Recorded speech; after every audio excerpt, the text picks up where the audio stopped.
Kejap. 1 minit je. Jangan scroll lagi. Ini cerita 1 kilogram perak yang buat ramai mula tersedar sekarang. Betul tak? Harga 1 kg perak hari ni sekitar RM12,309. Bila tengok data harga perak naik lebih 158% dalam setahun, apa maksud 158% tu? Maknanya harga hari ni lebih kurang 2.5 kali ganda daripada harga setahun yang lalu. Bila kita kira dan undur ke belakang balik, RM12,309 bahagi dengan 2.5, sekitar 4,700 hingga 5,000 lah.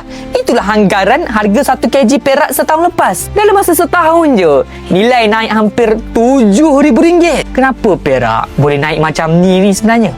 Sebab perak ni bukan sekadar logam simpanan, tidak. Ia logam industri yang digunakan dalam solar panel, EV, elektronik dan teknologi hijau. Jadi bila permintaan industri naik, bekalan pun terhad.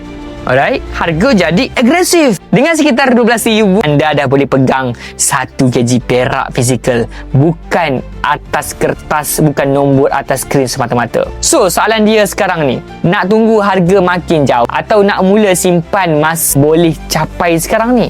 Nak tak Izzat guide satu persatu cara dapatkan 1 kilogram perak ini? Izzat explain satu persatu. Izzat bantu step by step supaya masuk dengan ilmu, bukan ikut emosi semata-mata. Klik link sekarang.